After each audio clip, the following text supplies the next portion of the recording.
July 9th, 2025 regular city council meeting to order at this time.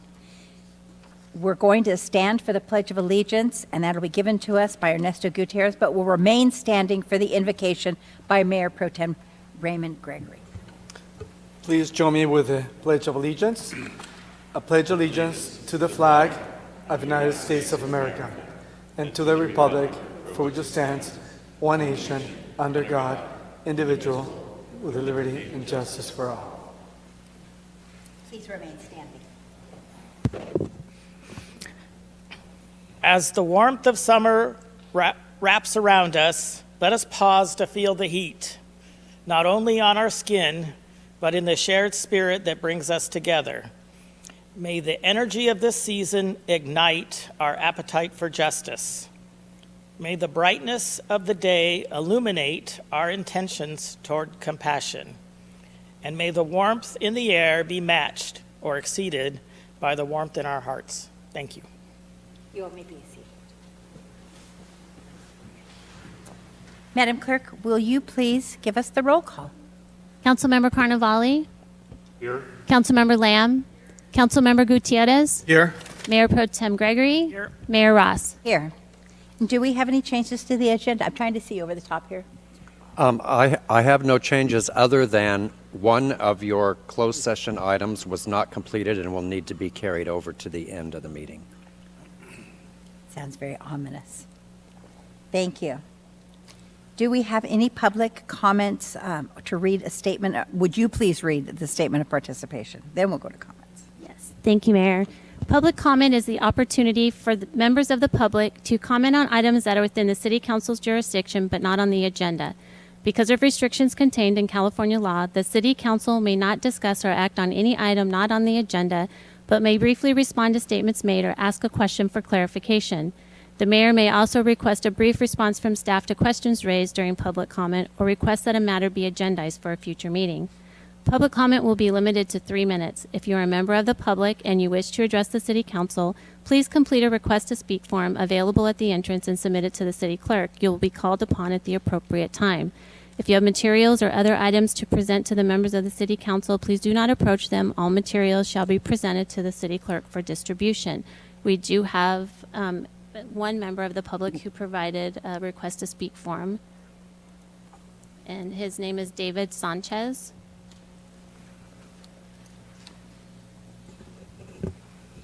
Good afternoon. I couldn't quite hear your last name. Sanchez? Yes. It's Welcome, Mr. Sanchez. Good evening. Good evening.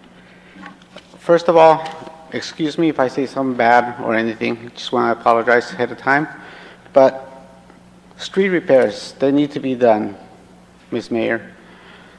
I fell on one of the streets. I showed Mr. Gutierrez what happened to me, showing pictures and everything. And I came last year, and I told you guys about this same problem on this street. Nothing ever got done. Now I fell on that exact same place. I fell, busted my knees, busted my lip, everything. Came in, made a complaint here. So hopefully that gets fixed.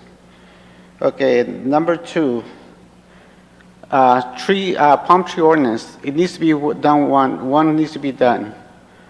I have a pool in my house, and I have to constantly clean my filters because the neighbors or whatever, they don't want to trim their trees because there's no tree ordinance on that. It needs to be done one. You guys need to make one. Okay? So that was the other one.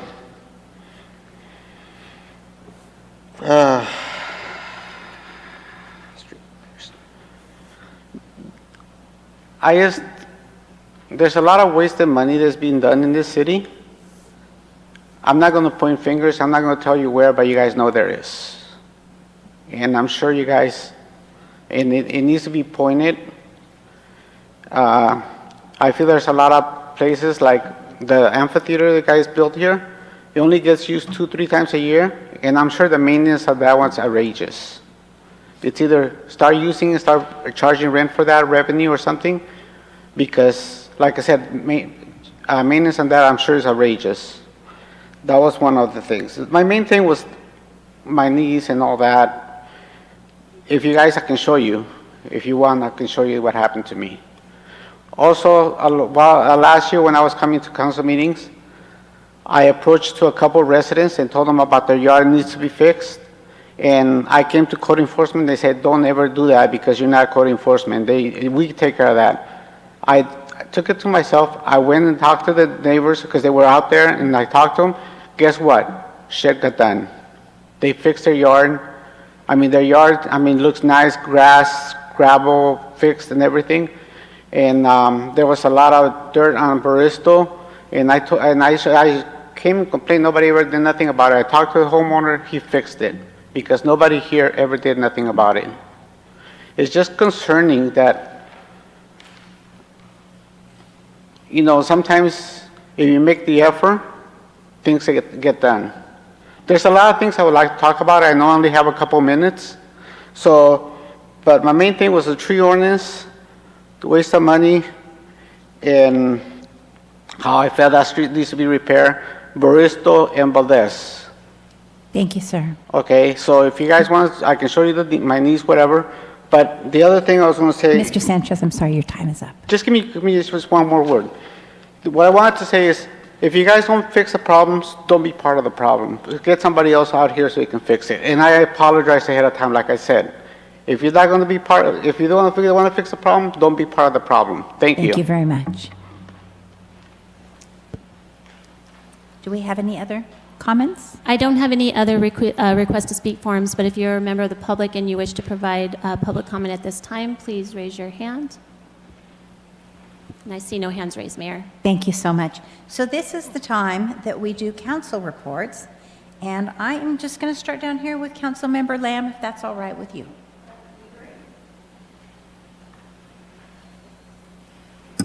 Thank you very much. And I wanted to start off with a comment about the emergency preparedness event that we had June 7th. I just only mentioned it briefly at the last council meeting, but it was just a great job, and Fire Chief Contreras is here, and I just wanted to thank him for really supporting this and having our firefighters out there. It was at Agua Caliente Elementary School, and it was the day after school closed for summer, and Eric Antuna, who is the principal, helped us organize it so that it followed their food distribution in the morning. So it was really wonderful. And they have a team of 3 that come out and do the presentation about emergency preparedness and take you through what you can do to prepare your family, especially concentrating on those first 3 days when, if it's a big disaster event, the fire department or the police may not be able to get to you, and you're going to have to take care of your family until they do.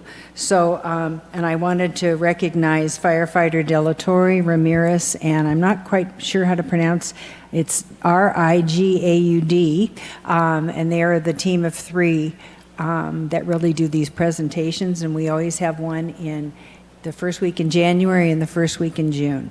I represent the Coachella Valley Mountains Conservancy for Cathedral City. They are in a building off Fred Waring next to the Palm Desert Civic Center, and they are raising that whole building, and they're going to be rebuilding their library. So we are moving, and the Coachella Valley Mountains Conservancy is going to be relocating to the Burger Building, and that's on Cook Street, the second floor, Suite 219, and they're going to have an open house July 18th, noon to 1:30, and all the meetings that we represent you are open to the public, so we welcome you to go to the Burger Building, and you want to see where we'll be located from here on until, and I think this is going to be our location.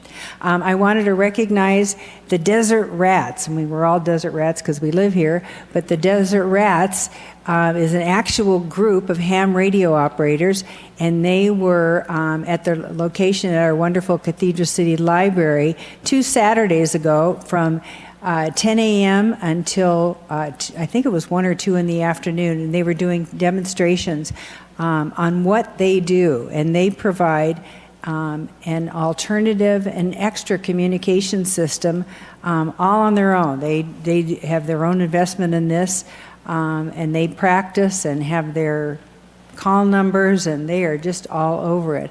But at that particular event, first of all, I want to thank them for all their contributions. And our firefighters were there talking about the CERT training that's coming up this November, which just expands our opportunities and our knowledge about how to take care of ourselves in disaster preparedness.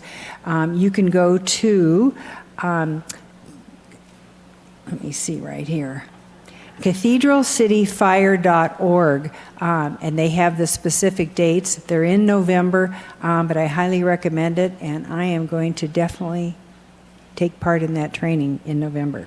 The Auto Center had their monthly marketing meeting this morning. I was not able to attend, but Eric Bessaril, and I think Andy, you were, I don't know if you went or not, but anyway, they usually attend, and they're in the process of doing a SWOT analysis, which is strengths, weaknesses, opportunities, and threats, and talking about the Auto Center and how, number one, they took a chance on Cathedral City in 1988 when they moved in here and developed the Auto Center, and we want to continue to support them, and so how we can do that. And the last thing is, Councilman Gutierrez and I sit on the 2x2 Committee for Palm Springs Unified School District. Dr. Signoret, who was the superintendent there, retired, and we have a new superintendent, and it's Dr. Funches. I believe that's how you pronounce his name. Anyway, Joan Boyko, who is their communications person, had a chance to walk him through the district and walk him through the city. And he is happily relocated here. I don't know how happy he is now that the temperature's really gotten up, but he was really excited a couple weeks ago when he took the job. So we're really looking forward to meeting him and working with him. So thank you very much.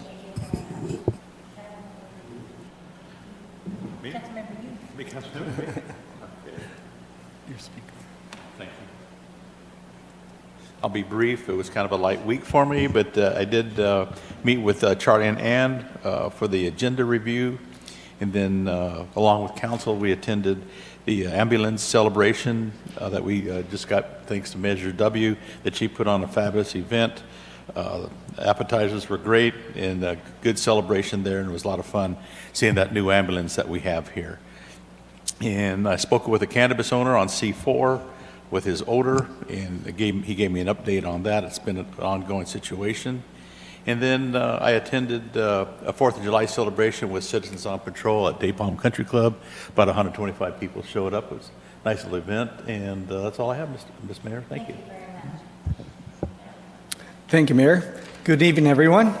Since we last met, we as a council, most of us attended the Coachella Valley Association of Governments General Assembly meeting, and we had a special guest, special speaker, which was Congressman Ken Calvert. The event was well participated, and it was well attended by many local dignitaries. And I've also attended the rollback for Medic 22, like it was mentioned by Councilmember Carnevale here, and also the badge pinning ceremony for several EMTs and also firemen, and promotions as well for the fire department. And of course, Measure W, which was passed by local voters recently, these are just some of the fruits that are being provided by this Measure W. Medic 22 is an operation that is the 4th ambulance that we have in our city.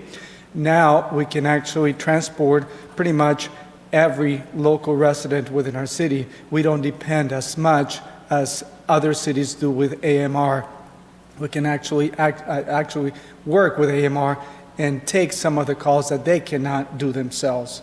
So that's great news for our city.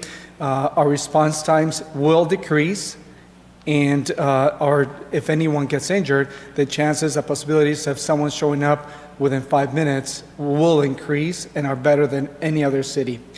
Also, our streets will definitely be worked on, like one of our gentlemen mentioned earlier.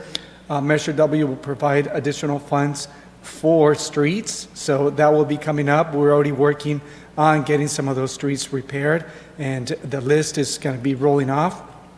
And also, some other things that are going to be worked on from Measure W is later tonight, we're going to be appointing a consulting firm that will tell us where is the best, or what is the best idea to go about a community center, also from Measure W. And moving on, of course, we just celebrated July 4th, and we had our share of illegal fireworks in our city. Luckily, from what I saw and noticed, the illegal fireworks were significantly cut down, and the 911 calls to local dispatch or dispatch center were cut, but nearly 50%. Is that correct, what I read? Nearly 50%. But of course, one illegal firework is too many, and I hope we can cut it down to zero if we could, but our residents are doing a great job doing so. Now, the City of Indio implemented a program, which is a drone program to catch those that are lighting illegal fireworks. And they implemented the program, and they also gave out the results. The City of Indio cited 26 people for illegal fireworks. 6 of those people were issued citations because of the drones. And that's one program that I've been trying to implement with our police department, and I hope that we can see that it does work.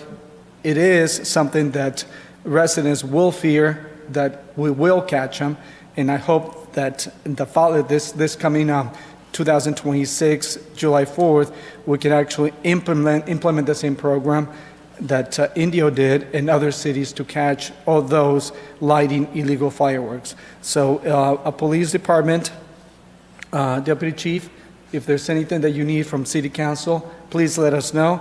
I would think we would like to implement a program next year, since Indio did it, and we've been talking about it for so long, but from one reason or another, we haven't been able to do so. If there's anything we can do, please let us know. I would like to implement that next year if possible. And also, moving on, of course, we've been having a light summer. We've been only having meetings once a month for 3 months, and that gives us plenty of time to drive around and to notice what's going on within our city. When I do drive around, either to the gym or to buy groceries or whatever I'm doing, I'm always paying attention as to what's going on with our streets and our city. And I do notice whether is shopping carts left by somebody on our streets. I'll report them to staff, or make sure that you download an app that is called My Cathedral City app. You can report a lot of things, and staff will get the report and immediately start working on it to resolve that issue. Whether it's potholes, whether it's graffiti, and there's many other issues that you can report immediately. There's a GPS location that when you take a picture, it will send it in, and it will send it to the correct department. Where there's debris, homeless issues, there's a lot of things that you can do. So please download that for free. My Cathedral City app, you can download on your smartphone. And what else did I do here? Of course, this past Monday, I had my meeting with our city manager to go over tonight's agenda. And this coming Friday, I will be at the Mary Pickford Theater to hand out books and snacks to kids who are going to be attending Mary Pickford Theater to watch a free movie. And Antonio is going to be there as well, and the Public Arts Commissioner is also going to be there. And that concludes my report, Mayor. Thank you.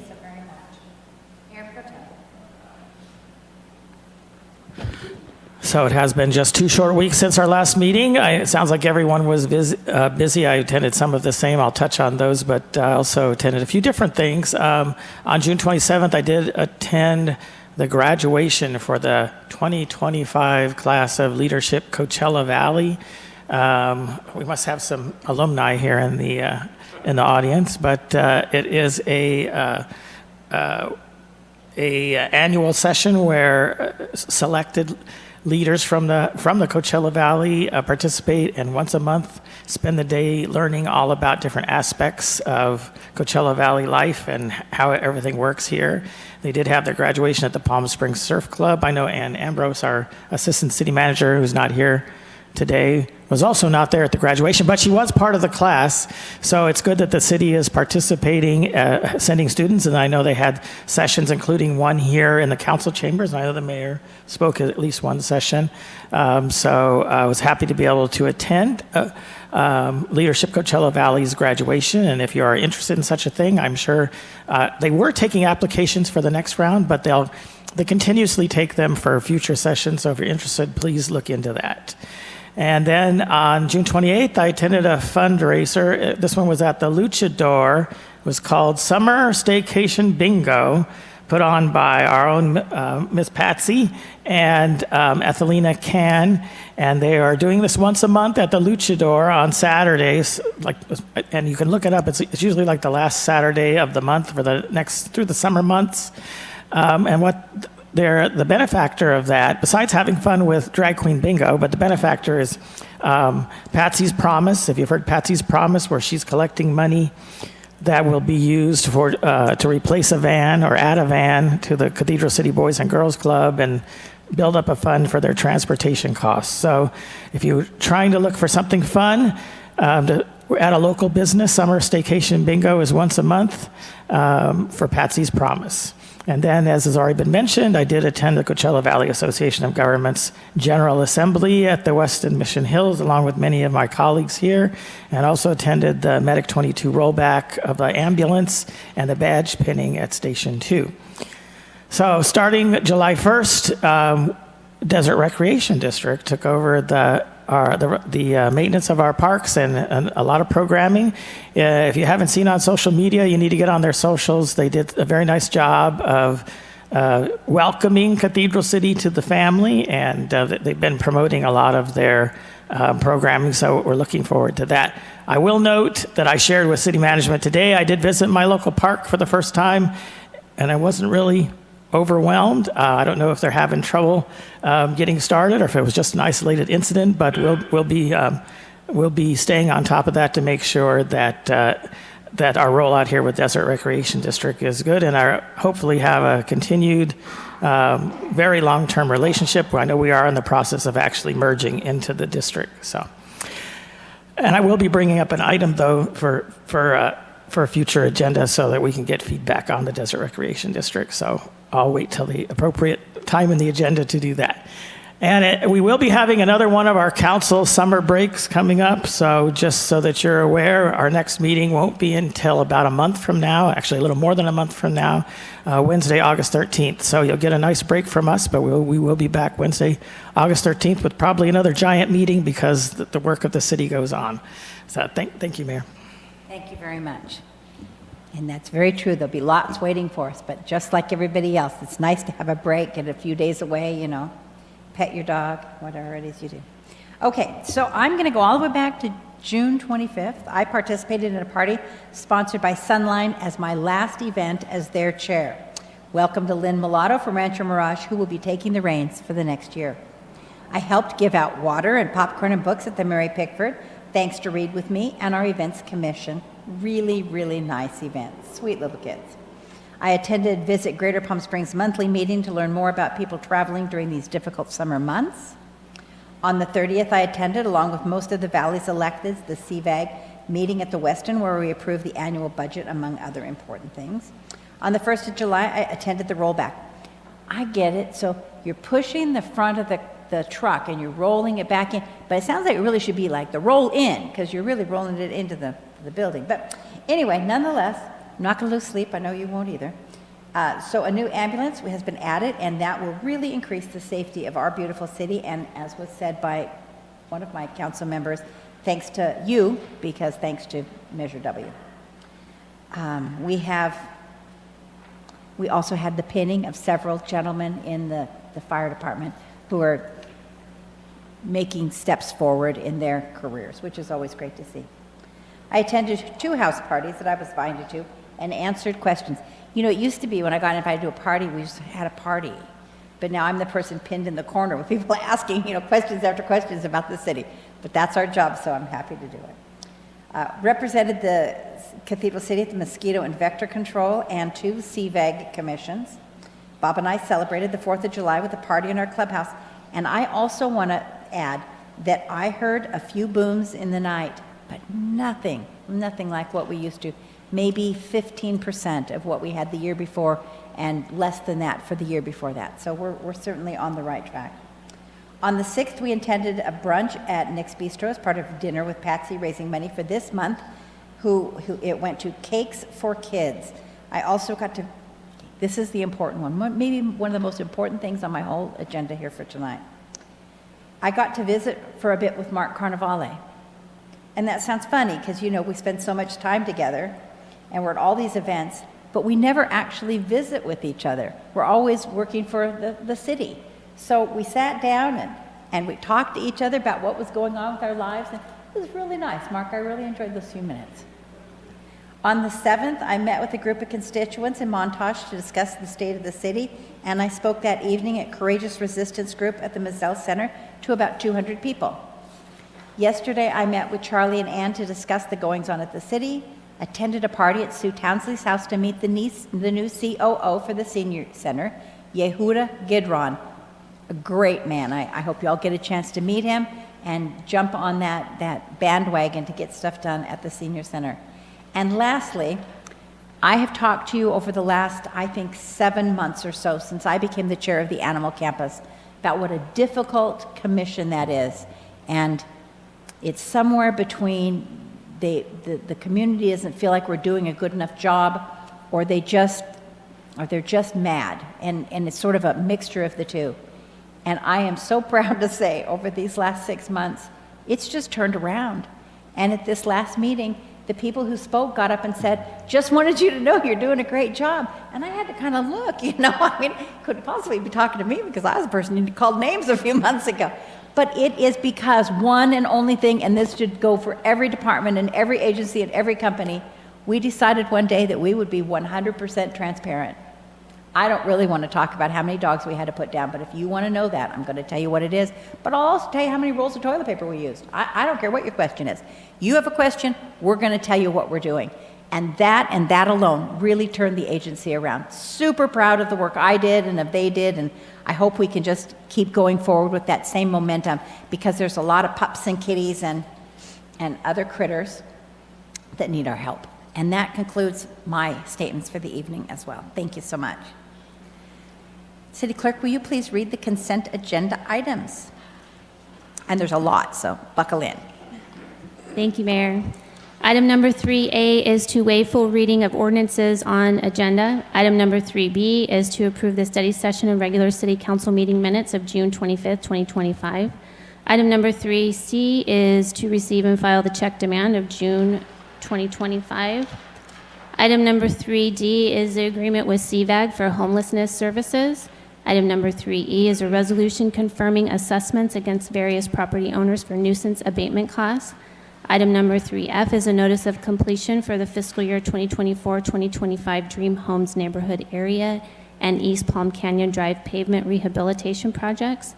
Item number 3G is the approval of amendment number 1 to the Intergovernmental Memorandum of Understanding with the Agua Caliente Band of Cahuilla Indians regarding the Ramon Road Bridge widening project. Item number 3H is the notice of completion for the fiscal year 2024-2025 city streets pavement reconstruction projects. Item number 3I is to authorize a 1-year extension to Tamjack LLC for on-call community development block grant administrative support services. Item number 3J is to award a subrecipient agreement to Fair Housing Council of Riverside County. Item number 3K is to provide a second reading by title only and adopt an ordinance approving zoning ordinance amendment 250002, amending chapter 9.18 of title 9 of the Cathedral City Municipal Code to add single-family dwellings as permitted use in the RM multiple family residential district, subject to certain conditions, and to adopt an ordinance approving specific plan amendment 250002, amending specific plan 87-26C to allow single-family dwellings in the specific plan when permitted in the underlining zoning district, subject to the development standards of the underlining zoning district. Item 3L is to provide a second reading by title only and adopt an ordinance amending Title 9, Planning and Zoning of the Cathedral City Municipal Code to add Chapter 9.09, Public Notification and Community Meetings, and to amend Chapters 9.05, 9.52, 9.72, 9.74, 9.76, and 9.78 to delete existing provisions that conflict with new Chapter 9.09 relating to public notification requirements.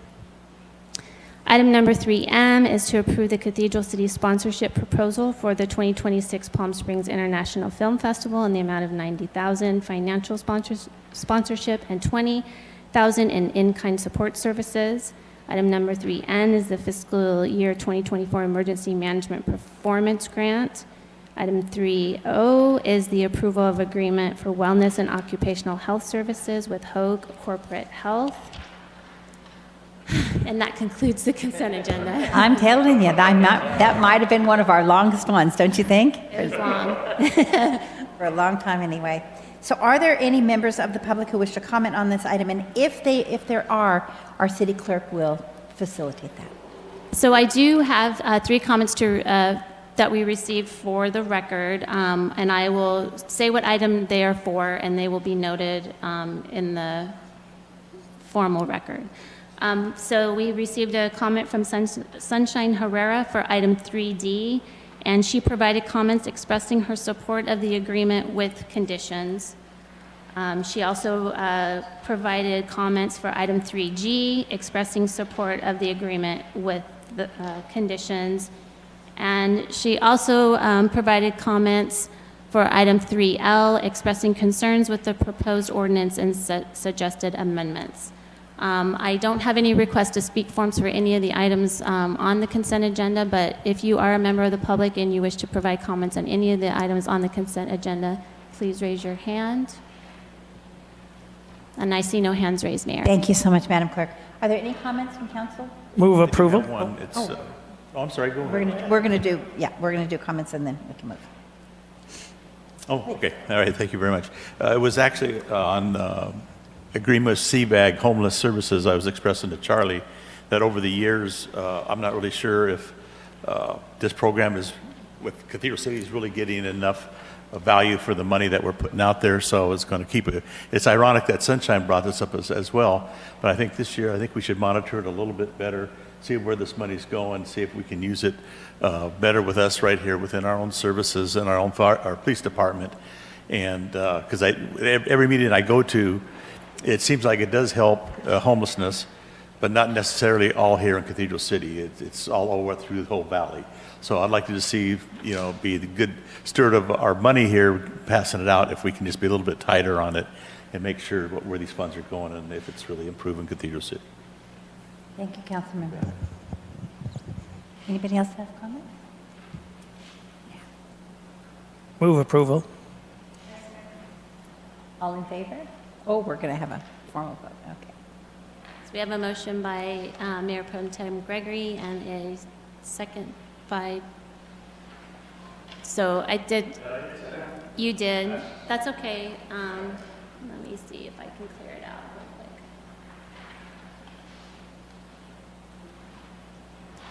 So you're not left out, our computers just say waiting, so we're all waiting. There we go, I think I cleared it out here. So we have, let me fix it. Now we have a motion by Mayor Pro Tem Gregory, and we had a second by Councilmember Lamb. Thank you. And then Councilmember Carnavale. There we got it. And the motion carries all ayes. Thank you very much. So number 4 says public hearings, but I don't think we have any public hearings. So we're going to skip right over that. Number 5 are our legislative actions. A is a special use permit for Palm Springs Friends of Philharmonic Sinfonica di Mineria. I get it somewhat right? Thank you. That's, Minoria. Mineria. Minoria. Listen to Lee. Hold on. thank you, Mayor, members of the council. Ryan Hunt, Communications and Events Manager, will present this item. This is a really exciting event that's coming to Cathedral City, pending your approval, next January. That'll be free to the public, and Ryan will tell you all about it. Thank you, City Manager. Appreciate it. Mayor Pro Tem, City Council, it's good to be with you. And we have some special guests here on the production side of this event. Jeff Hawker, right there, who will also be producing our State of the City that you approved recently. So we're excited to have Jeff in the building. And then Lee Mills, right here, is an internationally recognized conductor.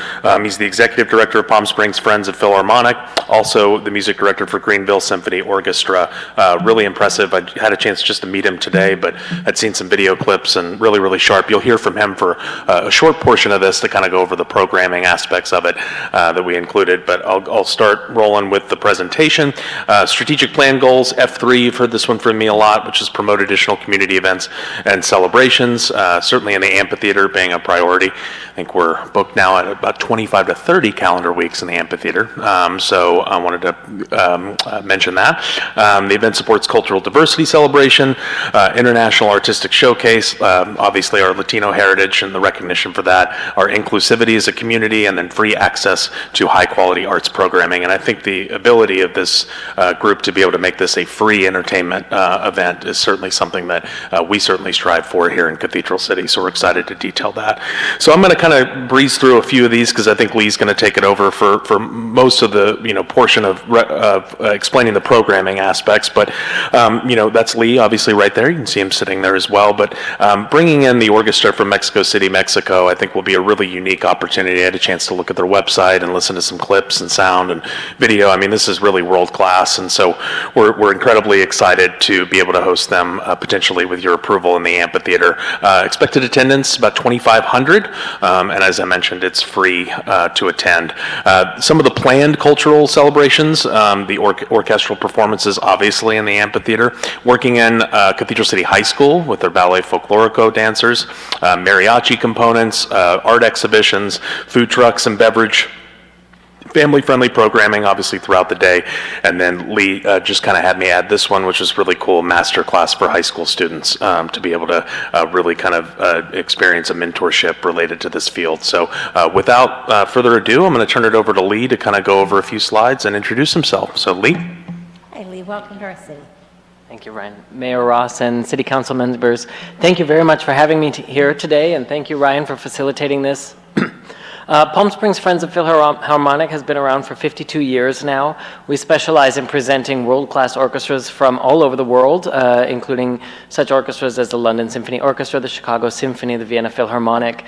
We generally present at the McCallum Theater in Palm Desert, as that's the sort of biggest concert venue that we have that's indoors. And since recovering from the pandemic, we have really experienced a surge of support from our subscribers and our donors. And because of the format of our concerts and the way we present our series in the McCallum, our board is really interested in expanding the offerings that we have and using the resources available to us to ensure that we are genuinely providing a public good beyond just the four walls of the McCallum Theater and the subscribers that pay for our very expensive tickets to be able to attend those concerts. So I started about 1.5 years ago. I personally believe in being a blue-collar kid from Montana with no musical family and having the career that I now have. It's largely because of the availability of cultural and musical experiences in my life. So I believe we do have a responsibility to be very active in education and in community engagement and creating opportunities for community members of all means and of all backgrounds to be able to experience the beauty that is symphonic music. So here's just a picture again of the Orquesta Sinfónica de Mineria. They are frequently on tour around the world, and Here's another photo of them at the Bravo Vale Music Festival, some of you may be aware of, a very important music festival in Vail, Colorado. So we will be hosting them on January 26th at the McCallum for our subscribers, but in talking with their tour manager, I negotiated a great rate to have them also come a day early, and we will be presenting them, if approved, at your amphitheater here for a sort of a mini festival that's going to be on a Sunday afternoon on January 25th. And this is loosely based off of a project that I spearheaded when I was conducting the Brazilian Symphony Orchestra in Rio de Janeiro, where I was for 5 years, but we launched a project called Musical Connections, where we took the orchestra out on tour to more rural areas of the state that didn't have access to this kind of music making, and we put on a sort of day-long festival where we featured and highlighted local arts organizations on the same stage that then our orchestra presented a big concert sort of as the grand finale for the day. And in parallel to this, it was a little bit bigger than what this sort of pilot project is going to be, in that we had actually our musicians from the orchestra going out to these little rural cities and municipalities frequently throughout the months preceding this to give lessons and master classes and teacher training to the elementary school teachers so that they could teach the curriculum to their students. And it was really a beautiful project. So I'm taking elements of that and trying to recreate something similar here. This is, as I just mentioned, in my mind, kind of a pilot project. And if it's successful, I'm hoping that it's something that we'll be able to repeat many times in the years to come. During the day, in addition to featuring local organizations like the High School Ballet Folclórico and various other mariachi bands and groups that exist in the valley already, we will be doing in parallel, utilizing space here in the City Hall to do master classes. Carlos Miguel Prieto and Pacho Flores are both brilliant international artists. Maestro Prieto is the conductor that will be here. Pacho Flores won't be playing on the 25th, on the Sunday, but he will be playing on our concert on Monday at the McCallum, but he will be here, and they will be offering a master class for high school students to talk about their careers and music and playing a little bit of music and just integrating well with these students. And that's going to happen simultaneously as some of the other presentations are on the stage. And then the whole evening will culminate in a performance of this orchestra performing music that is all Mexican and Latin American composers. So it's a very interesting program. I think it'll be a highly engaging event for people. We're planning on inviting food trucks and vendors to come and set up at the event so that there's a lot of activities, food, drinks, and entertainment for everybody here. And we have budgeted for and plan on providing this completely free of charge to the members of the public. So we will be spending about $150,000 producing this event, and it is our gift to the Coachella Valley community. Wow. Can we keep you? Yes. Can we have him, Ryan? Please, can we have him? What a great asset. Thank you so very much. Thank you all. So, council, I'm sure you have questions. I do have a question. Did I hear you was supposed to come? No. We're still working on the decisions around if we're going to have alcohol or not. You know, those insurance questions and everything like that. But yes, thank you. Councilmember Lamb? Certainly don't have a question, but I think this is just spectacular. Thank you. This is just wonderful. Thank you. Oh, this is I want to be a lot more like Lee when I grow up. I learned that tonight. Oh my So gosh. Oh my Or gosh. in our next life, I think we can't grow up. yeah, I had a couple more slides. I think Lee went through everything. This is our no seating layout that was attached here. This is our template that we use for no seating for the amphitheater. We'll obviously have more of a defined layout here in the coming weeks, working with Jeff.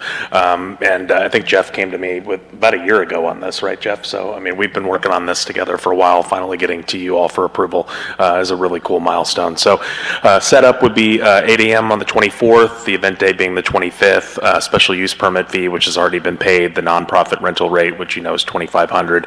Refundable deposit for cleanup, $1,000. So total revenue coming back to the city at $3,100, a little over that. So certificate of insurance, just the pledge form that I wanted to provide that will be fully covered with liability coverage in the amount of $1 million, naming the city. They'll be coordinating with CCPD related to any private security components, as we always do. ADA accessibility and crowd management. We have the ADA accessibility established in the amphitheater already, which is terrific. terrific. And then the cleanup would be a refundable deposit, obviously, and I assume everything will go well there. And without belaboring the point too much, our recommendation is to approve the special use permit for Palm Springs Friends of Philharmonic to conduct a free day of music and festival in the community amphitheater on January 25th of 2026. Thank you very much. You really covered that well, but I'm still going to turn to our city manager. Anything to add? Nope. Sometimes you just need to know when to say nothing. I couldn't help it. Are you saying that directly to me, or? It did. Sounded like it was coming straight to me. Any further questions? No, I would just echo spectacular. Thank you so much for considering us. This is the types of things that we had hoped to be able to attract for the amphitheater to benefit the community. So we really do appreciate that.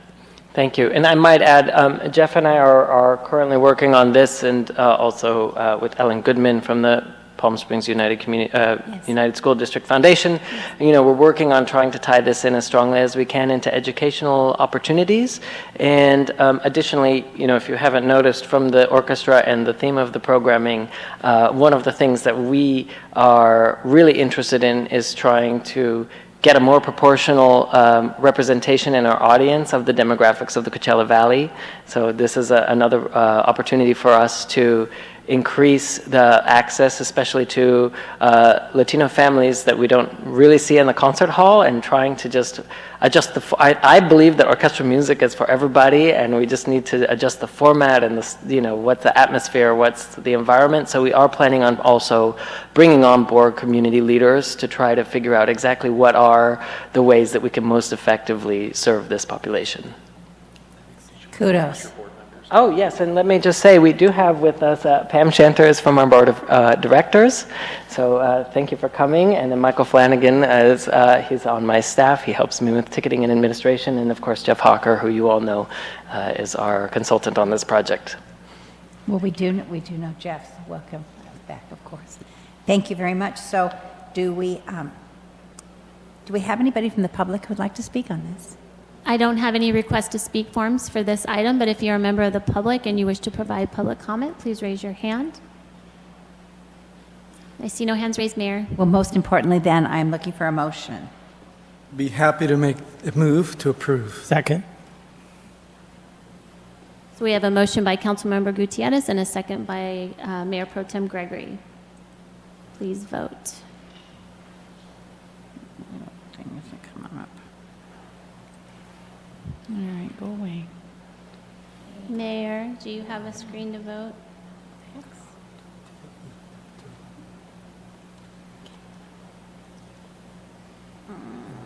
No.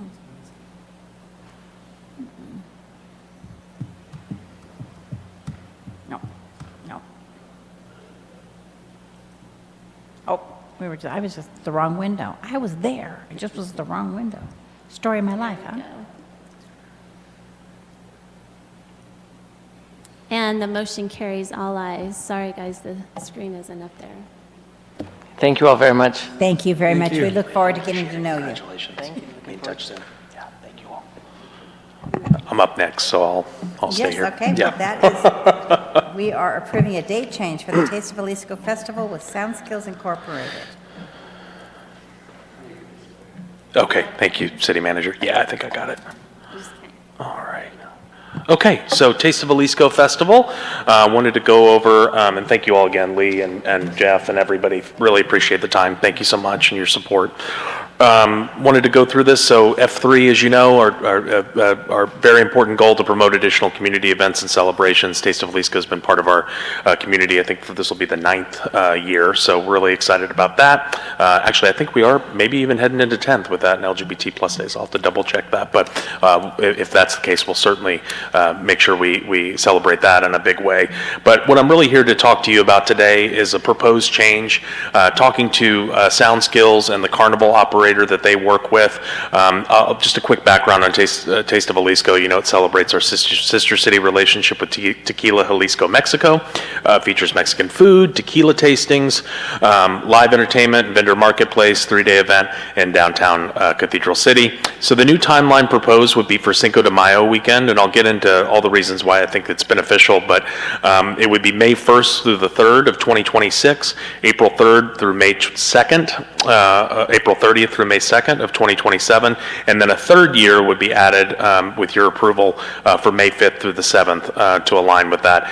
We think it'll strengthen some cultural significance. Obviously, this whole event celebrates our diversity and community engagement, and you know, obviously fostering cultural connections with our sister city, Tequila Jalisco. We're in active dialogue with Steve Clayton and Sound Skills to see if we can potentially get maybe a delegation for you all to be able to interact with from Tequila. I think it's been a little while since we've done that. It would be nice to bring them back in some way to celebrate, so especially if it's 10 years for them. We've signed you up for tequila tasting already. You're on my list for sure. Yes. So some of the challenges, I'll just set up the narrative this way. Some of the challenges and why we got here were, you know, hearing back from the carnival vendor, hearing back from our event organizer. We've lost 2 days in the last couple of years due to rain, due to wet weather and conditions, due to chilly temperatures, especially in the nighttime hours. And there's also a lot of competition, and we feel like everything's kind of jammed tight in this window, and this would allow us a little bit of breathing room. I feel like we've done a really good job over the last few years of creating events that can have their own marketing windows that aren't being competing even against our own events. It's so busy, as you know, you get the calendar invites starting in October. They don't really stop till Christmas, and then that picks right back up in January and goes on all the way through the spring. So I think this will give us a nice kind of extension and have an October to May kind of signature event season, which I think will be good for our residents. We do think it provides some enhanced marketing with some of the tequila tastings, Cinco de Mayo, obviously being a very celebratory atmosphere. I think that would really help. But we also think that the improved weather conditions for attendees and vendors will be an asset. Early May, looking at the calendar, I actually got with the city manager, and he pointed out to me that, and I'll go over the temperatures here in a bit, but the average high is actually 91. It was even lower than that this year for the first weekend in May. And the nighttime temperatures are in the 70s. So we're hopeful that move, and it's really our driest month of the year as well. So we're hopeful that, could be some wind, but we think with that move, it eliminates a lot of the obstacles from the weather side of it. And it just gives us better calendar distribution, just spreads everything out, and really gives us a longer time to celebrate everything Cathedral City has to offer. So as I mentioned, 72 is the February average high, 47 is the average evening low, 91 to 63 is kind of what we're getting at. And you'll see on there the proposed hours with this change would come with, we've had some dead hours, and hearing back from some vendors and feedback that from like 11 to 3, it's just not, it takes a little while for it to get going, and then the evening hours, it really pops. The carnival goes till 11 o'clock every night. So we're thinking about changing it to a 4 to 11, which is obviously in the new contract for your approval of moving from 11 to 9 to 4 to 11. I think we'll be able to maximize really the talent that we'll be able to attract in the amphitheater. The expenditures won't be as much because we're not worried about the daytime hours there. So it seemed to be, I was a little bit, I always hear, when I hear May, I go, oh, when Steve came to me, I worry about the temperature. But then when I did some more research, there's just so many more wins and pros, it seems like, to this proposal in staff's opinion as we present this to you for approval. So the 3-year component, adding a third year, would be in line with the 3-year commitment that Helm & Sons, the amusement company that we use for the carnival, which has been the biggest and best, that I've seen. It's gotten better and bigger every year. And the carnival company needs the 3-year commitment for planning and equipment scaling. But, I think, without the 3-year city approval, I think we would worry about losing that carnival component if we didn't. I like this group. I like this company. Certainly we would be able, there are other carnival companies out there. We know this group. They really, our fire department certainly commended them on the inspection side. The safety seemed to be a priority. It looked really nice. The rides that they got were above, board. It looked like it looked really nice. And so I think we really like that aspect of it. And so it also allows some operational consistency. They did a really great job from a marketing standpoint. They have a huge following on social media, some more collaboration we can do there. Having a 3-year commitment and the same partners, both on the carnival side and the event operator side, event, I think will allow us to build a little bit more momentum from a marketing standpoint. So all of that to be said, you can see some of the beautiful photos that we've had for the last few years of Taste of Jalisco. So another, concern that I had initially, but then when I really looked at the demographics, and kudos to Sound Skills for providing some great analytical data of where people come from, this really is a local residency event. So the move to May, if you're worried about losing some of the part-time residents, some of the winter residents, here that go elsewhere as the season gets a little bit warmer, we're not really capturing that in the data. It's really a lot of full-time, non-seasonal residents, and it's obviously a cultural celebration specifically designed for our regional community, as I mentioned, and we do have expected increased attendance due to the improved weather and conditions, especially with the nighttime hours and the carnival. It did get, as I've adapted now to my desert climate coming from the East Coast, I get a little chilly when it gets down in the 50s now. It's bundle up weather. So I think we would have a better display out there for some of the nighttime events if we do Lucha Libre again. Talking to Steve, where this will give him a little bit more time to get ahead of it. But, the concert components, the amphitheater, I think getting people to feel a little bit more comfortable in the later hours, I think would be good. Do want to mention a few things we're discussing. You mentioned the tequila. We are talking about a possible tequila tent expansion. It was packed pretty much from the beginning of the event to the end, having a little bit more of a footprint there, obviously within ABC compliance, but that's something we're thinking about. More food demonstrations. That was something that was kind of new, doing the Tequila Jalisco. We'd like to broaden that a little bit. I think it was kind of a VIP experience, which is great, but we want it to be a little bit more than 50 to 100, and so ways that we can expand that. So those are just some ideas that are being discussed as we hopefully move forward with this new agreement. So the original contract that you approved on April 23rd was for 26 and 27 from January 30th to February 1st, and then the January dates, as you can see, it really was starting to move into January too. So 11 to 9. The new one would be an extension, adding a 2028 year to align with the Carnival agreement with our event operator. Cinco de Mayo weekend alignment, I think, will give us some good synergy from a marketing standpoint. And then 4 to 11 being the new hours, and then the new dollar amount is the same 5% increase that we did, that we do for all of our signature events year to year. So no surprises there. So I think I went over everything, but I'm happy to answer any questions that you have. So our recommendation from staff is to approve the requested date change for Taste of Jalisco to align with Cinco de Mayo weekend and authorize the updated 3-year contract for your approval, Sound Skills Inc. through 2028. Thank you very much. Do we have Thank you. questions from the public? I don't have any request to speak forms for this item, but if you're a member of the public and you wish to provide public comment, please raise your hand. I see no hands raised, Mayor. May I start with you this time? I always pull you last. Okay. Makes sense to me. Thank you, That's Mayor a Pro good Tem. one.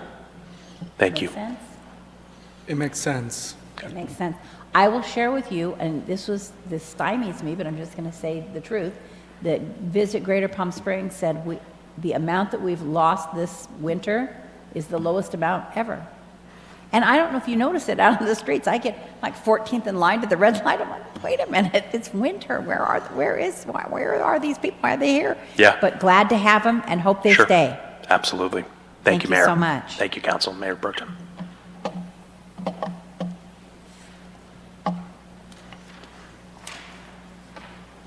I need glasses. Yep. Yes. Yep, we do. So I'll move approval. We have a motion by Mayor Pro Tem Gregory and a second by Councilmember Lamb. Please vote. I'd like to say I was smart enough to do this even once. Just even once. Just let me do it once. I'll quit asking. You have to go to the corner. I did, the E. I do good thing. Maybe I didn't go to the E. I think I went to the one in the middle. Second. Up.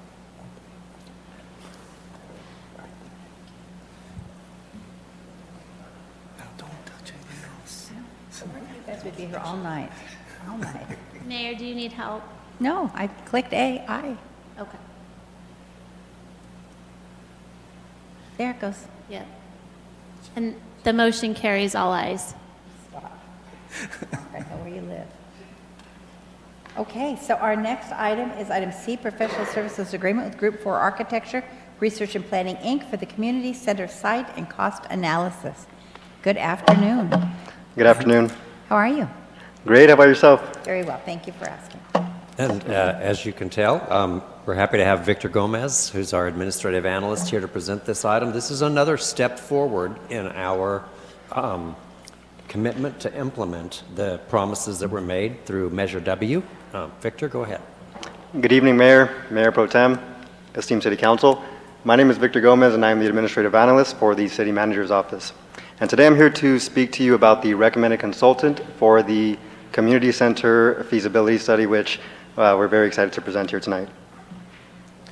So a bit of background, Cathedral City's 5-year strategic plan calls for a site and cost analysis for a community center. We look back to November 2024, where city residents vote to approve Measure W. A portion of these funds will be used to go to the future construction of a community center. This past April 2025, the city issued a request for proposals to conduct a feasibility study for a new center.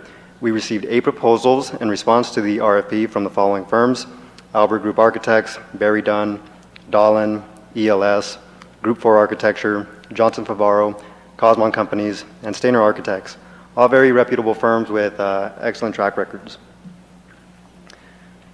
5 evaluators were selected to review the 8 proposals received and to provide initial scoring, which you can see here on the screen. The top 3 candidates were ELS, Group 4 Architecture, and Stainer Architects. After initial scoring, the proposers whose proposals scored among the top 3 were invited to panel interviews. After these were concluded, staff sought to conduct reference checks for 2 of the 3 interviewees. And after careful review of all factors, staff selected Group 4 Architecture as the firm most responsive to the scope of services and who offered the best value to the city. Group 4 Architecture has over 40 years of extensive experience in working with local municipalities on community center projects and master planning. They're currently working on 2 other community centers. Their strengths include project management, stakeholder engagement, and community outreach. The proposed timeline to complete the study is 150 days. So by December 2025, we endeavor to have the study complete. And actually, we're hoping to complete it in 120 days, but of course, provide some cushion for unforeseen circumstances. Some of the main factors that will be considered by Group 4 Architecture are amenities for the community center, swimming pools, basketball courts, things of that nature. The location of this community center, of course. Will we try to utilize current city-owned property? Is it best to purchase non-city-owned property? Scalability.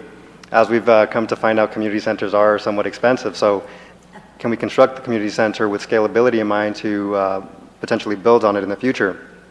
Will it be a new build or will it be a rehabilitation of an existing building? Transportation access, of course. Does it have adjacency to main corridors? Can we provide bus route access and things of that nature? Partnerships. They will engage current stakeholders and see if we can leverage some of our other community partners for the community center. Of course, the Boys and Girls Club being one, the Senior Center being another. And they'll also provide a financial analysis and funding options.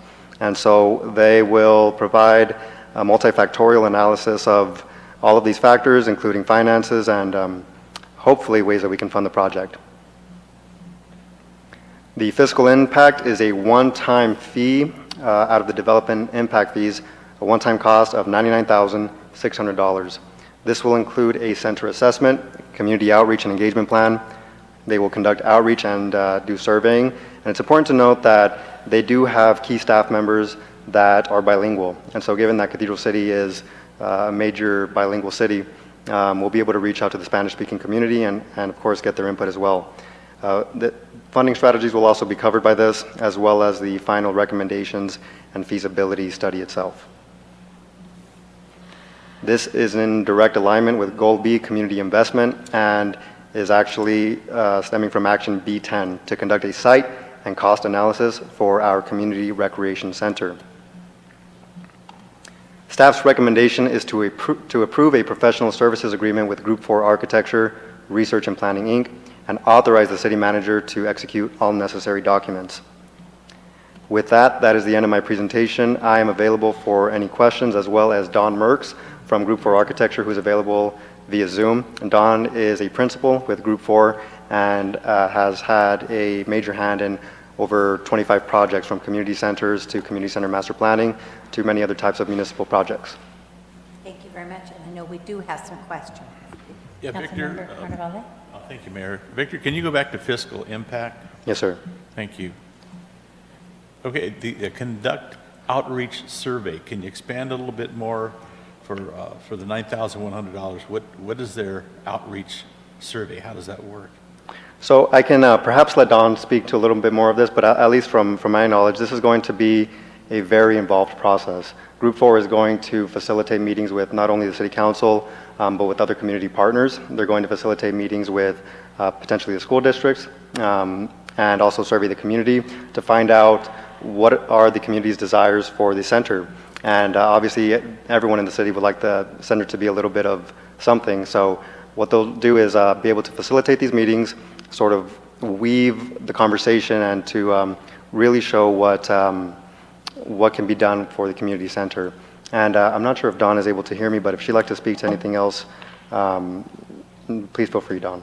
Yes. Good evening, everyone. Is my audio okay? Yes, we can hear you. Excellent. Just to elaborate on the community outreach, we're actually proposing 2 rounds of community outreach. Each round will include an online survey, in-person survey, pop-up kiosk, as well as kind of self-serve kiosks set up in key locations in the community where the public frequently visits, such as the senior center, the library, places like that. We'll put up a self-serve kiosk where the community can weigh in. The 2 rounds, the first rounds will be the needs assessment, looking at programs, services, and activities, helping to look at prioritization. And the second round, we'll have them weigh in and prioritize on different strategies and options kind of to meet those needs. Additionally, the community will help develop the evaluation criteria that will be used to analyze the different strategies. This will all be done, as I said, both digitally, online, as well as in person, and we will do it bilingually as well. Okay, thank you for that. One other question. You probably know that Desert Recreation will be taking over this Yes. project when it's complete. So will you be working with Desert Rec?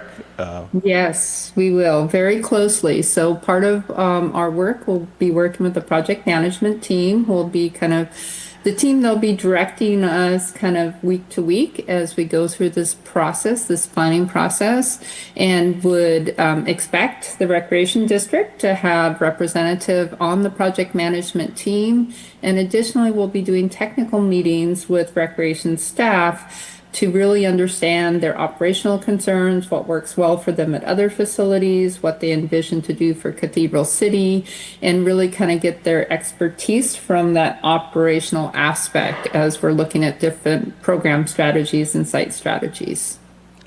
Thank you. Thank you, Madam Mayor. Thank you. Other questions? Councilmember Lamb? I have several questions, but the first one is, aside, and maybe this is the biggest factor, but aside from the fiscal impact, what are you looking for in terms of either rehabbing a building or building a brand new building on a site? What are the extraneous factors that would make a decision for that, aside from the financial impact? And if I can defer to you, Dawn, just for... Absolutely. Yeah. Sorry, I don't know why I don't have video showing up, so I appreciate No, your there's no video feed prompting me. on our end, but sorry about that. Okay. I appreciate your prompting me. So in terms of what we look at when we look at a building renovation or a rehabilitation, we're going to have the functional criteria, the operational criteria, cost, access, transportation, all those things that Victor just summarized will be these criteria that we look at different development strategies for. One of the things that is really, one of our biggest assets is existing facilities. And if there is an opportunity to reuse an existing facility and it checks all those boxes on our criteria in terms of functionality, operational, size, capacity, adjacencies, all those things, we can really get more money for bang for our buck, if you will, because a lot of times that renovation, rehabilitation of a building will be less expensive than new construction. And so all those different aspects of the development strategies will be brought back in a matrix with the pros and cons for council's consideration. And it is typically kind of self-evident, which is the best option, based on the criteria that's developed and the information and the data that we can prepare for each of the options. Great. Thank you so much. I don't have any questions, but a comment that the way you went about selecting this particular group and all the questions that were asked were just wonderful questions, and I really don't have anything to ask except to see the results when they come up. But I think you guys did a wonderful job. Thank you. Thank you. So I'll echo some of that. I know we're trying to be very sensitive to this process. So I was pleased to see that so much thought so far, and we're right at the beginning, has gone into making sure that this process really does select the best location, have the best features, and respect all of the different criteria. Because I know there's been some concern. This is something that's so needed and desired in our community. Everybody wants it to be exactly what they want it to be. But I think the council has expressed and held to it that they really want to have a process in which all of the factors are considered and the best overall site, the best overall features are what we end up with. So I am pleased to see that it appears there's going to be extensive community outreach and also with a lot of the groups. I do sometimes, though, express or feel some concern because a lot of people in our city, especially that have a real need for access to a community center and what it might offer, are in areas of the city that are somewhat underserved and that aren't necessarily those with the loudest voices, aren't necessarily those that are the most politically active or connected, but they really have a need for this community center, perhaps more than some of the others that have better access to transportation or other areas where they can get services. So I'm wondering if we can address how in this community outreach process we're going to make sure that even those somewhat silent voices or those that aren't necessarily currently involved in city activities are going to be heard. I heard mention of the senior center and the library, and those users are very important to make sure their voices are heard. But there are others that don't use the senior center or don't use the library that really would benefit and need to be considered for this community center. So I'm wondering how in the community outreach we're going to, I didn't hear we're going to go to shopping centers or those types of things, but maybe that's the plan, because if you only go to public facilities, you're likely to only talk to people that are already users of public facilities. And I feel that this community center is an opportunity for us to reach out to people that aren't served by the city right now. So I was wondering if there's a plan to address that. And if, Dawn, if I may defer your Yes, expertise. absolutely. Yes, thank you, Victor. And that is a fabulous question. And so the exact participation plan is not developed. And so we have allotted resources for the participation plan, but looking at ways to partner with both city staff as well as other agencies by sharing paper surveys to be filled out at different programs in the city is one way we do that. We do definitely stand outside of Starbucks, stand outside of the local mercados. We stand wherever the people are. One of our most effective areas seems to be farmers markets, just because people seem to have a little bit more time, want to get engaged and chat. But the exact participation plan, we plan on doing very early in the process and working with your city staff as well as the recreation district to find out how we can leverage these resources to reach as many people as we possibly can. And it's not only about the numbers, as you say, it's about that cross-section, making sure we have a good cross-section of your community and we're able to reach both the vocal and active community as well as the quiet and less outspoken part of your community. All right, thank you so much. And thank you for that answer, and I look forward to the process. Thank you. Any other questions? Just one last comment. If we could work on the name like Mark Carnevale Community Center. I think that has a nice, we'll work on it. Thank you, Mayor. Appreciate it. One meeting every year. We'll get to the end. So I have a question, and it's my ignorance, but I hope that you'll be able to help me. When you look at either building a brand new building or rehabilitating something that is already there, how do you facilitate making sure that that already used building will have the same lifespan that a new building would? And I'll defer to Don on that question. Okay, thank you, Victor. So how we make sure is we'll do basically the age of a building, the age of the systems of a building can tell you a lot. Like there's a life expectancy when you have an HVAC system, for instance, a life expectancy of typical HVAC systems is 20 years. And so if we're looking at an existing building and it's in relatively good shape, the envelope and the structure and everything is in good shape, but some of the systems are, aged, if you will, we will look at the construction costs and the renovation costs to replace those systems. And so what we're looking at when we develop recommendations for public facilities, such as the community center, is a building that's going to have a life expectancy of 40 to 50 years. And, if a building, that doesn't mean we're going to throw away good pieces of the building or the system if they have a life expectancy of 15 years, but we will present that information. So the city council really goes into this eyes wide open on the decisions that they're making. But by understanding the condition of the building and the condition of the site and the improvements that are needed for an existing building, we will develop a cost model for that and be able to compare it to new construction. So you're comparing apples to apples, if you will. I appreciate that. Thank you very much. Thank you, Mayor. Okay, I think we have talked you out. I sure appreciate your time. City Manager, do you have anything you want to add at this point? Or anything?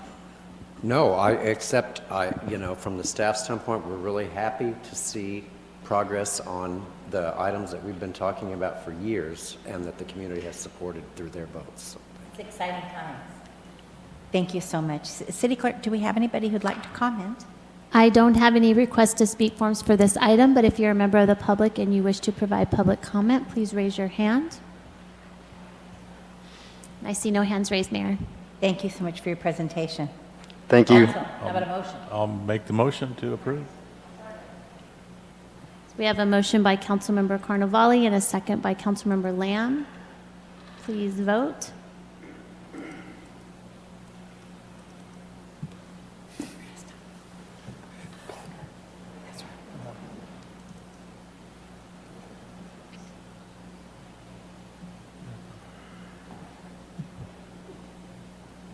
Okay, I'm getting there. Closer.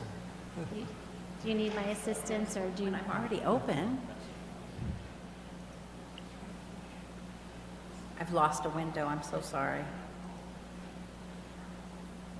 When I'm dead and gone, there's going to be a special place where they're going to make me pick things on screens. Do you want to verbally tell me what your vote is and I will? Just Okay. There it is. Don't really know how I did it. Probably need him to do it again. Okay. Got it. Okay. The motion carries all ayes. Thank you so very much. Thank you, City Council. Thank you, Don. I'll be in communication soon. Thank you. Thank you. And thank you, Don. Our next item is item D, to approve recommendations from the Public Arts Commission for a not-to-exceed budget of $173,000 from the Art and Public Places Fund for the Esperanza Park entryway sculpture. Members of the council, Ann Ambrose was going to do this presentation for you. She's recovering from an injury and probably watching us, I don't know. But we have a very capable fill-in in Victor Gomez, who's going to present this and the next item. And also, I would like to say that Craig Liebelt from our Public Arts Commission is here as well and can help if that's necessary. Victor? Thank you, City Manager. Let me just pull up the other presentation.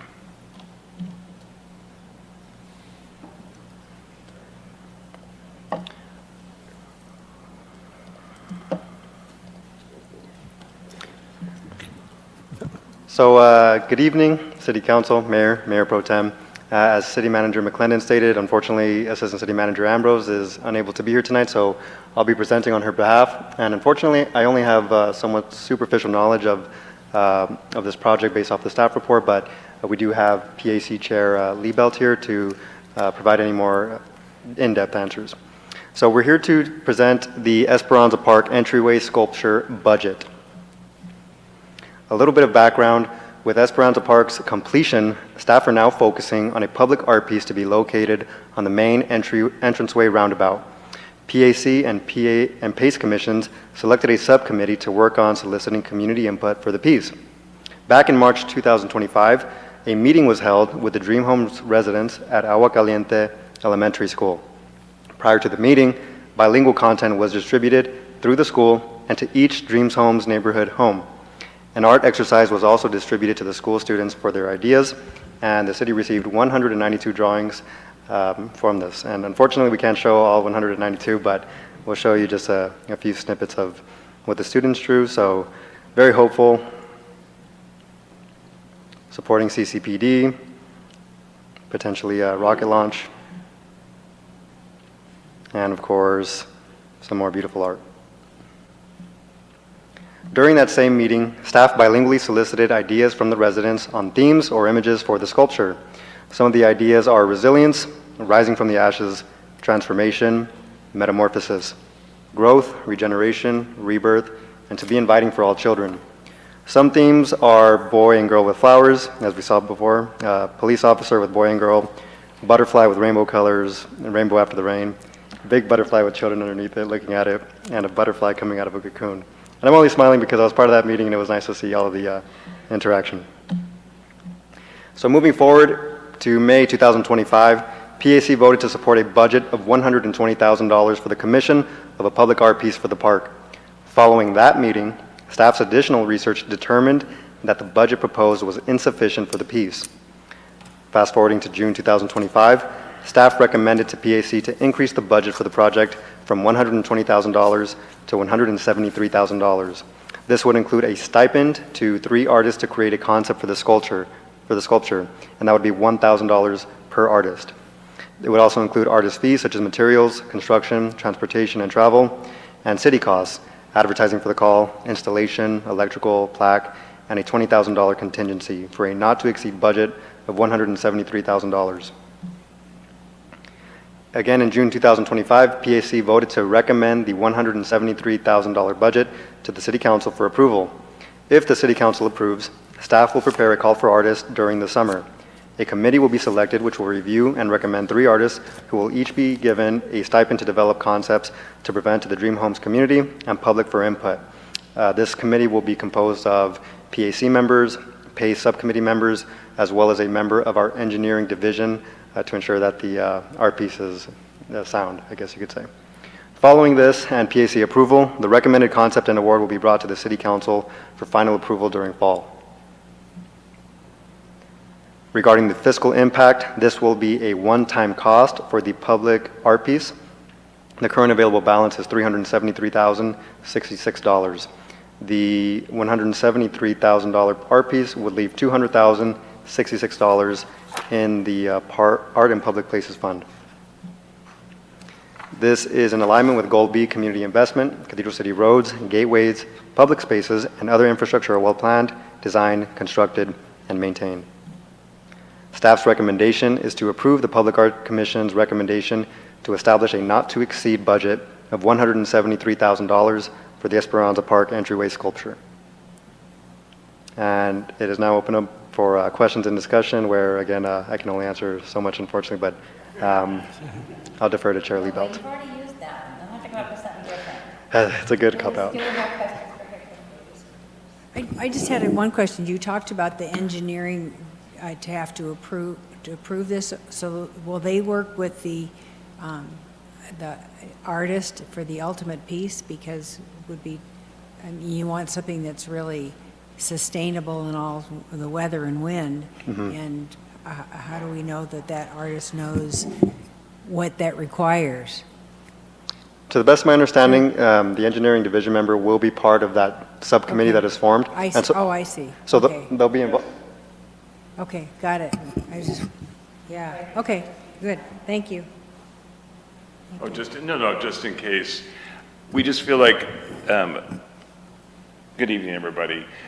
The quality of this park, and we felt it was very important if the city was going to make an investment in sculpture, that this would be the park to do it, to really put an investment into this community and do something spectacular and wonderful.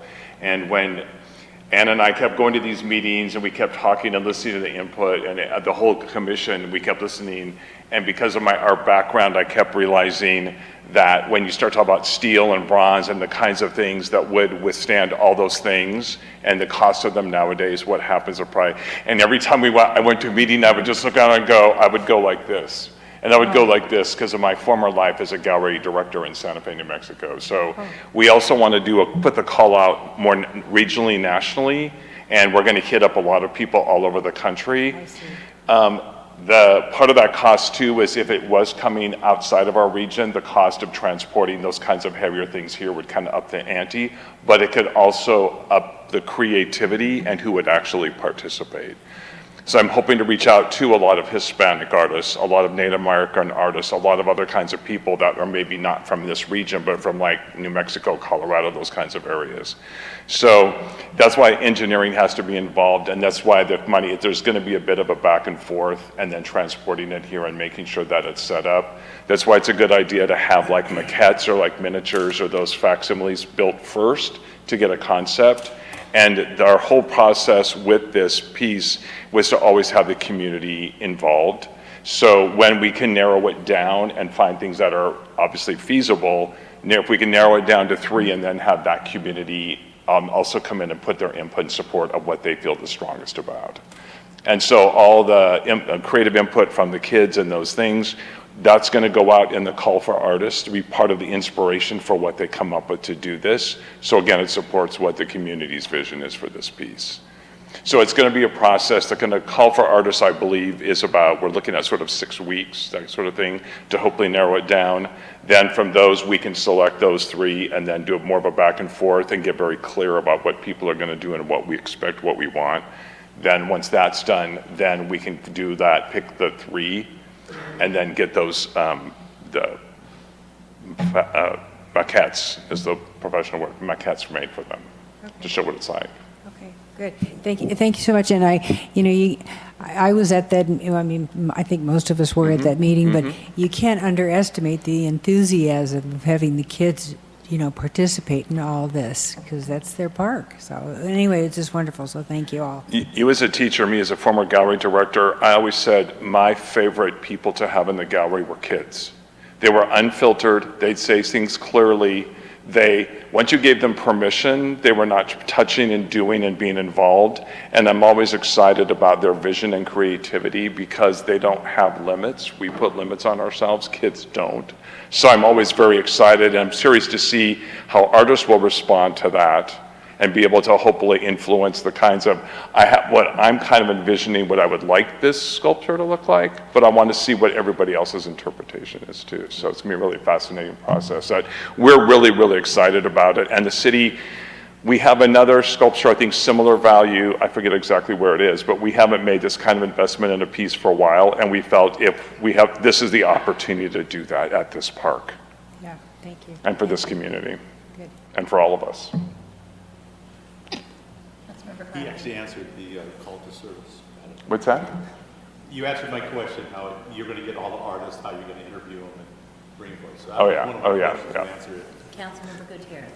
My question is, ultimately, is the Public Arts Commission going to make the decision of what piece to actually get built? Or is it going to be a combination between? I think it's going to be a combination, but I say we really want the community's input as much as possible. So if we narrow it down to 3, it's like to then that we feel really like in one of those 3 could work, then to get the community involved. And I think ultimately that could be like it could be very democratic and be majority rules.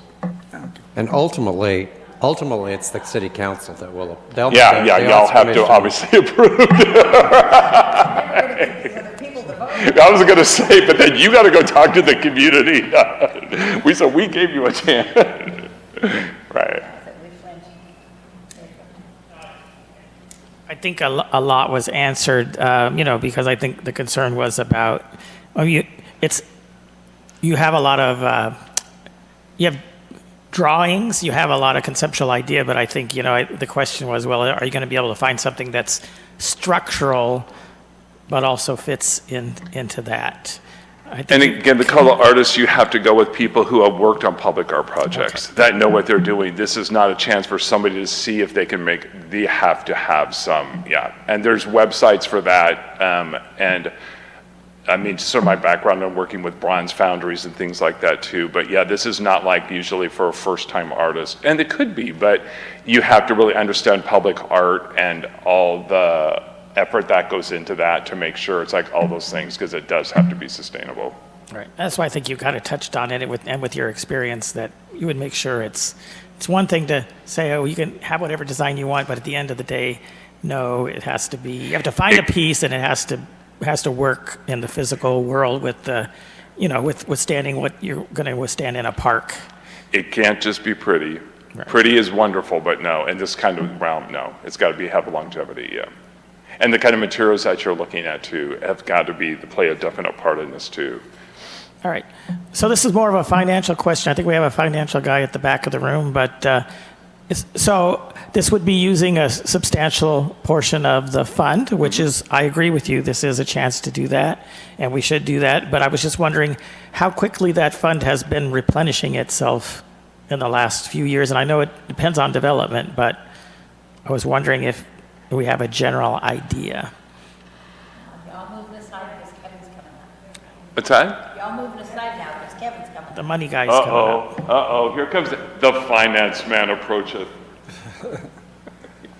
Thank you, sir. In answer to your question, when we tie back to our numbers, we also tie back to where we end our fund balance at the end of last year. And so we're not there yet with respect to this year. And fortunately, we've had quite a bit, pleasantly surprised, development this year. Perfect example, 42 out of 52 homes in Ascena 52, building permits have already been pulled. And do homes pay into this fund, or is it mostly commercial development? It's development with respect to new, so there's an art in public places piece. Okay. So yes, so when all is said and done, we'll have real numbers for you when we come back to you in October for our preliminary So financial the numbers we saw results. here today are actually last year's numbers, so the fund With is actually bigger? some activity that's happened throughout the year, because when the assistant city manager asked, we provided a number that we had at that point in time. I see. But there will be an updated number for you later this late summer. Well, that's a early good fall. non-specific answer, but it sounds like we are looking at it replenishing well. Yes. So that, say in a few years, we wanted to do a similar piece, the funding And would be- depending upon the activity, we had years where we would have up to $100,000 a year. But then, depending upon other activity, $5,000 to $10,000. It does depend on what goes on in the outside community. Right, and we're not using this fund for maintenance or any other activity, so it really is just for art. Hallelujah. So, yeah. We have a $60,000 budget in the general fund now for those improvements and repairs. Okay, all right, thank you so much. You're welcome. Good, thank you so very much for your presentation and for your help with us. Thank you, gentlemen. And I'm going to take this one off your back. Mr. Bayshu, do you have anything you'd like to say? Because you are our only person in the audience. Or a member of the community. I'm not trying to call you out, I'm just offering if you had something you'd like to share. As a member of the community. Okay, we're going to move on. Thank you so much. Are there any, you guys, we've done this, I'm just looking for a motion. Second.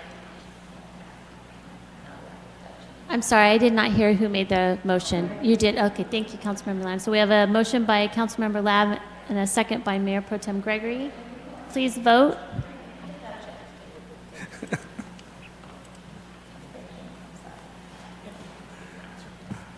And the motion carries by all ayes. Thank you so much. Stop it, you guys. Look who it is. Hello. Good to see you. Last one.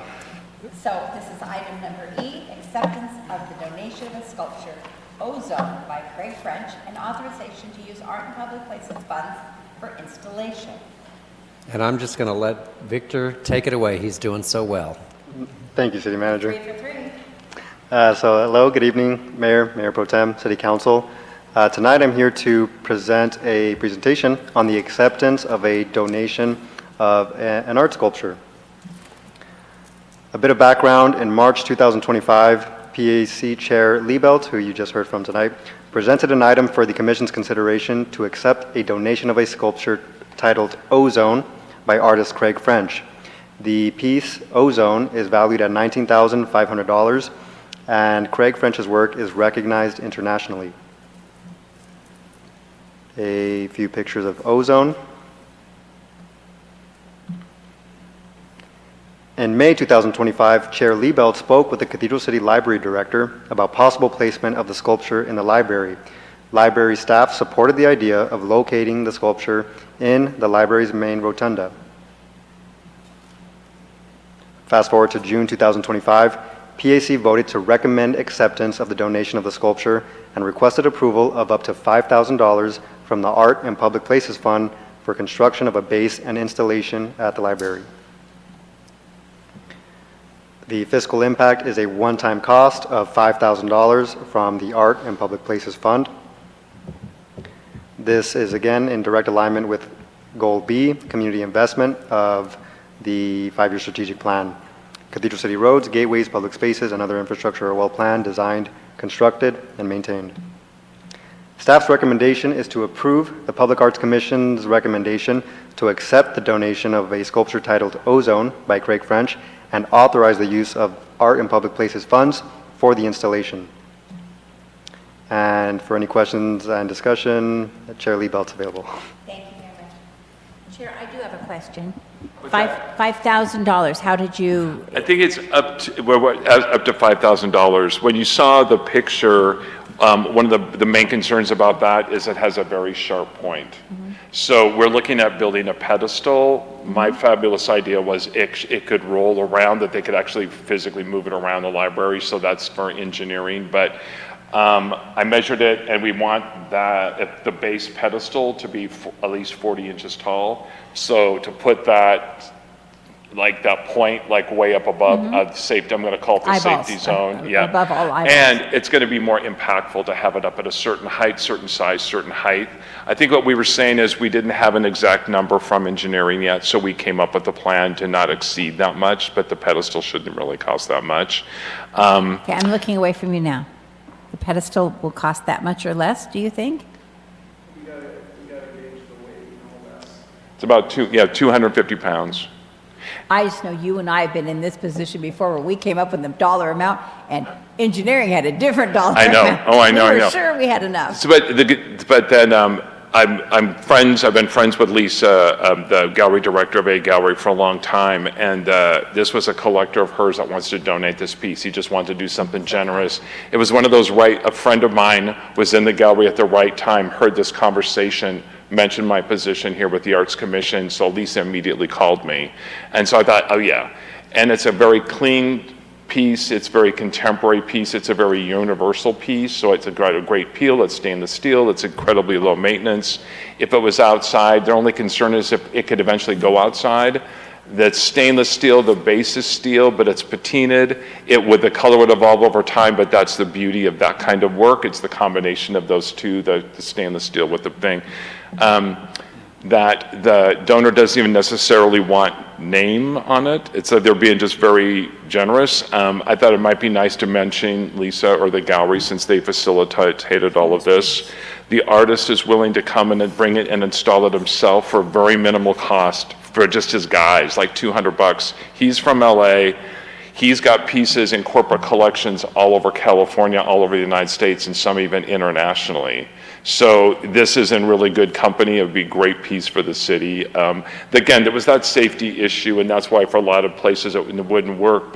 And then when I talked to Kristen about it, and I just walked in and I went, I wanted that rotunda, and I went, okay, if I believe the plan is they're going to do some remodeling there, and I said, I want to be there on the day that we talk about lighting, because if they put some spots on there, it would be spectacular. Because right now, there's nothing in that rotunda that directly light it. I'm gonna tell them easily how they could do that. So, and then in the future, again, if they needed to move it, they could do other things there with it, too. But yeah, it's really the pedestal and just making sure we place it right and correctly. So I think we just said the budget up to 5,000.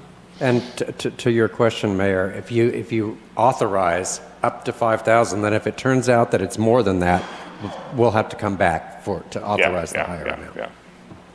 Yeah, I know, we know how the pricing. Good at pricing. Murphy's Law, I know, That's right? a lot of money. We're sure that'll cover, oh, it won't cover it, huh? Okay. Right. But this isn't the sculpture itself, remember, this is the pedestal. All right, council, questions? No? So tell me about the point. It looks like from the one picture that maybe it has like a little disc right at So the what point. the artist did, it's kind of like I'm going to call it a psychological safety feature. They put like a disc on the end, and I think it's a visual safety feature. They have it on the ground level in the front. But yeah, that's what my whole is to bring it and have it be more impactful. Well, it's probably kind of weaker there at the end, so you wouldn't want people hanging on it or grabbing hold of it on the end anyways, I was saying. I'm sure that we could put a sign, how people love to read signs and not pay attention, but And I would think, ask that we just make sure that it is sturdy enough, but I know engineering will make you do again, that the piece anyways. itself is like 250 pounds, so that would be pretty. Yeah, but although no one should be climbing on it, somebody will climb on it. Right, So we right, want to right, make sure that right, even right. in those circumstances. But that's what I thought, out in the public space, outside, but inside the library, it's less likely to be messed with in that way, and better protected overall, and not have to worry about graffiti or anything else too. So, yeah, and it's a pretty spectacular. That rotunda would be pretty spectacular to have it there. And city manager, we'd have no problem adding that to our insurance. That's right. It covers Plenty. universally. All right, thank you so much. I was waiting for him to say, yeah, we'll cover it for $5. No. Right. Committing a lot more than that. Thank you so very much. Sure. Are there any members of the public who wish to comment on this item? I do not have any request to speak forms for this item, but if you're a member of the public and you wish to provide public comment, please raise your hand. I see no hands raised, Ready for Mayor. a motion? Move to approve? Second? Okay, I haven't- We have a motion by Councilmember Gutierrez and a second by Mayor Pro Tem Gregory. Please vote. Tracy, I voted all by You myself. did. And the motion carries all ayes. Thank you very much. Thank you, City Council. Our last item is discussion for future agendas, other than we will be going back into closed session for one last item that we did not complete. So, Mayor, I mentioned in my public council report that we have had our recreation and parks taken over by the Desert Recreation District. We are in the process of joining them. I know we have some local staff. I have not met them, so I would ask if we could agendize on a future maybe study session to have an introduction to some of our local DRD staff, and maybe they could just chat a little bit about themselves and what they foresee. It doesn't have to be long. But then I have a second request, and the second request is, while we're in this, especially this initial period, but maybe great going forward, that maybe quarterly they could come and report to us about what they have going on, what's coming up, and then if we do have issues with facilities or those types of things, that of course we can always talk to city management and in between, but then we can, if we need clarification, we can speak face to face then. So if it's okay, if everyone is all right with that, I would ask those two items be added to future agendas. Thank you. With me. And can we That's no problem on both accounts. somehow weave into that, or you can explain, will they be producing a pamphlet much like our Public Works does now? Or are they going to be providing things to Public Works to go into our community pamphlet? Actually, both. They put out 3 times a year, I think it is, a full catalog of all the programs and activities, which now Cathedral City will be featured in. And that has been being mailed to every home in our city for some time now, but it'll have more information moving forward. But we can also incorporate some of their activities into our mailer. And along with what Councilmember Gregory has suggested, they're already scheduled on a regular basis to provide updates to the Parks and Community Events Commissions. And so that just piggybacks on you if you don't mind. Okay. I have an item. And I also like to suggest an item if possibly council can actually agendize this in the future to talk about. We had a resident earlier today that talked about trimming palm trees. Well, I happen to own a home in Des Hot Springs, and every year around this time, around June, I get a letter that it's time for palm trimming. And palm trimming is not just for pool debris, but it's also if many of you know, it's a rodent infestation ground that many rodents actually live in there, and it really infects many other areas of our city here. And also, it's a fire hazard that definitely, if they're not cleaned, we can definitely have fires. And aesthetically, many people don't do it, so it's a safety thing as well. So possibly in the future, I would like to actually take a look at possibly adding an ordinance to trim our palm trees once a year or so, if council will be. So is that letter that you get from the city, or is it from an HOA? The letter I get is from an HOA. That's what I thought. And if this would be just an ordinance and have that in the booklet that we send out once a year, it's time to trim your palm trees. I have two thoughts, and one of those is that there are those that I know of, I'm not an expert in this, that believe that they like that natural growth of the palm tree. They don't trim their palm trees at all. And I know that in some of the wilderness more areas of the tribe that they let the fans grow down. I'm not saying that that's always great in the cities, but I would worry about running into some type of a cultural thing. And then my second thought, though, is something that I know Council Member Carnevale brought up in the first one. At some point, we end up being unwelcoming to people in our city by putting a lot of specific requirements on them and their own private areas. I know you were talking about when the code was we were adding the cameras, that at some point people feel like the city is putting a lot on them. Right. So I would hesitate with that, because I think it would take more thought, because there are people with limited incomes or people that, again, enjoy the aesthetics of palm trees a certain way. So I would hesitate just bringing forward something without a lot more research.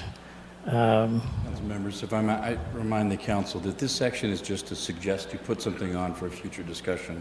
We shouldn't actually have debate. And what I'm really talking about is this something that should be maybe put out as a long-term thing to be researched and brought back, versus something that would come back right away. Mayor Pro Tem and Councilmember Gutierrez, that's what I was going to suggest, that this sounds to me like a topic that requires some research. We want to see what the arguments are, both sides, both cultural, and I think there's even certain species that have homes in those. And so we'd want to look at that. We also want to look at the arguments for having something like this, and we also want to research, does any other city have a ordinance like this? So I was going to say, if council wants to have a discussion on that, it would be no problem to prepare a study session item, but we're probably going to need several months in order to do that research. So if that's all right with you all, I'd suggest the November, December timeframe to try. Yeah, I would say it's okay. Maybe in the same priority level as like our annual goals. We kind of schedule those out over the year. So I would say that's not an urgent item. I'd be okay with discussing it in the long term if we can fully research. I like the light years in, sounded good too, John. Yeah, that's perfectly fine. Great, everybody? So at this time, we are going to go back into closed session, and we will join you in a bit.